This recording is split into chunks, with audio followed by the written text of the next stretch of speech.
শুক্রবার বাংলাদেশ চলচ্চিত্র পরিচালক সমিতির নির্বাচন 20তম এই নির্বাচনে প্রতিদ্বন্দ্বিতা করছে দুটি প্যানেল। একটি নেতৃত্বে আছেন দেলোয়ার জাহান ঝন্টু ও মুশফিকুর রহমান গুলজার, আরেক প্যানেলের নেতৃত্বে কাজী হায়াত ও এফআই মানিক।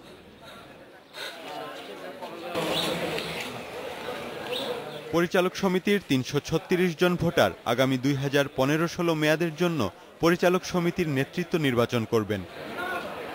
17টি পদের কার্যনির্বাহী পরিষদের নির্বাচনে অংশ নিচ্ছে দুটি প্যানেল। এর বাইরে কার্যনির্বাহী পরিষদের সদস্য পদে একজন স্বতন্ত্র প্রার্থী রয়েছেন। দুই প্যানেলের নেতারাই ভালো কিছু করার প্রতিশ্রুতি দিচ্ছেন ভোটারদের।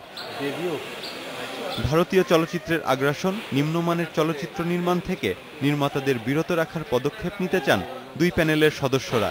এছাড়াও জীবনের শেষ সময়ে পরিচালকদের যেন অর্থ সংকটে না ভুগতে হয় তেমন পদক্ষেপও নেবেন তারা।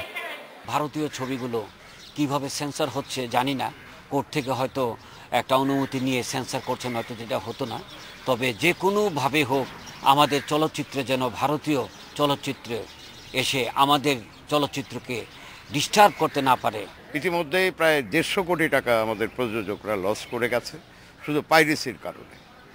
আর সিনেমা হলগুলোকে উন্নয়নের জন্য সরকারি উদ্যোগ ইতিমধ্যেই নিয়েছে। আমরা এটাকে আরও ব্যাপক যাতে খুব দ্রুত কাজগুলো হয় সেই ব্যবস্থাটা করব।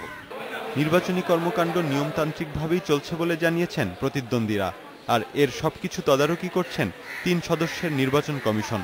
শুক্রবার সকাল 9টা থেকে এফডিসিতে শুরু হবে ভোট গ্রহণ।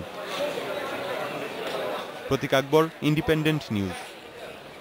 এই বিষয়ে কথা বলতে আমাদের সঙ্গে আছেন চলচ্চিত্র পরিচালক সমিতির সাবেক মহাসচিব ও বিশিষ্ট পরিচালক জনাব শাহ আলম কিরণ। জনাব শাহ আলম কিরণ, চলচ্চিত্র পরিচালক সমিতি বাংলাদেশের চলচ্চিত্র শিল্পে কি অবদান আসলে রাখে, আপনার অভিজ্ঞতা থেকে যদি একটু বলেন, আপনি কি অবদান রাখতে পেরেছেন পরিচালক সমিতির মহাসচিব হয়ে? আমি যেটা বলতে চাই সেটা হচ্ছে বাংলাদেশ চলচ্চিত্র পরিচালক সমিতি একটি অনেক পুরাতন একটি সংগঠন।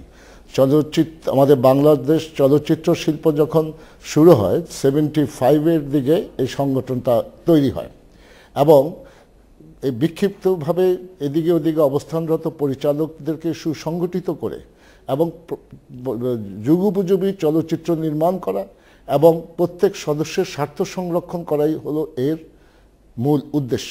এবং আপনি একটু ইতিহাস ঘাটলে দেখবেন যে বাংলাদেশ চলচ্চিত্র পরিচালক সমিতি একে ধারে প্রতি বছর গঠনতান্ত্রিক প্রক্রিয়ায় এবং গণতান্ত্রিক প্রক্রিয়ায় নির্বাচন করে আসছে, নতুন নতুন নেতৃত্ব সৃষ্টি করছে এবং তারা পরবর্তীকালে সংবিধান অনুযায়ী তারা তাদের কার্যক্রম চালিয়ে যাচ্ছে। আজকে না জনাব শাহ আলম কিরণ, আমার প্রশ্নটি ছিল যে চলচ্চিত্র পরিচালক সমিতি অবশ্যই একটি ঐতিহ্যবাহী সমিতি, কিন্তু যখন বাংলাদেশের চলচ্চিত্র একটি দুরবস্থার মধ্যে দিয়ে গিয়েছে বা বাংলাদেশের চলচ্চিত্র থেকে মানুষ মুখ ফিরিয়ে নিয়েছে, সেই সময় চলচ্চিত্র পরিচালক সমিতি এমন কিছু কি করেছেন যখন যা থেকে একে ফিরিয়ে আনা যায় বা তেমন কোনো সিগনিফিকেন্ট রোল প্লে করেছেন কিনা? না, সেটা অবশ্যই করেছে। সেটা দৃশ্যমান হয়নি একটা কারণে, কারণ মূল এই চলচ্চিত্রের নেতৃত্বদানকারী সংগঠন হচ্ছে প্রযোজক পরিবেশক। আমরা হচ্ছে তাদের সহযোগী সংগঠন।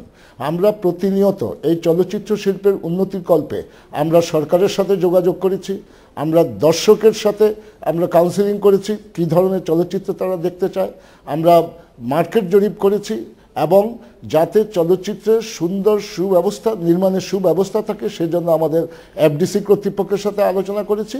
কিন্তু দুঃখজনক হলো এটা সত্যি যে আমরা অনেক কাজে এগুতে পারি নাই, কারণ আমাদের চারিদিক থেকে আঁকা সংস্কৃতি, তারপরে ভিডিও পাইরেসি, তারপরে এই জিনিসগুলো আমাদেরকে অনেক ক্ষেত্রে আমাদের কার্যক্রমকে ব্যাহত করছে। কারণ যখন চলচ্চিত্র শিল্পে ভিডিও পাইরেসি আসলো তখন চলচ্চিত্র শিল্পের ছবিগুলি যখন প্রযোজকরা তাদের লগ্নি হারাতে শুরু করলো তখন চলচ্চিত্র কিন্তু আস্তে আস্তে এই ইন্ডাস্ট্রিটা সংকুচিত হতে শুরু করলো। জনাব শাহ আলম কিরণ, আপনি বলছিলেন যে 1975 সাল থেকে যে সংগঠনটির যাত্রা, আমরা যাদেরকে অনেক নামী চলচ্চিত্র পরিচালক বলে জানি তারা এখন চলচ্চিত্র থেকে কেন দূরে? আপনি নিশ্চয়ই এই প্রসঙ্গটিতে আসছিলেন, আমি শুধু মাঝখান থেকে আপনাকে একটু জানতে চাইলাম নামী চলচ্চিত্র পরিচালকরা কেন এখন চলচ্চিত্র থেকে দূরে?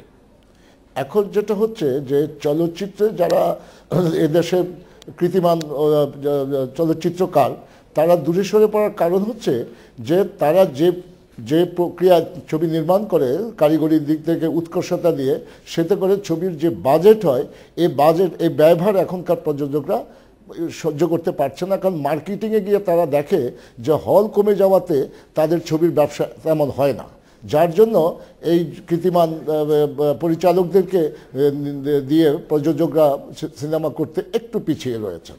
জনাব শাহ আলম কিরণ, আপনাকে অনেক ধন্যবাদ। ভিন্ন মন্ত্রে পুনর্গঠন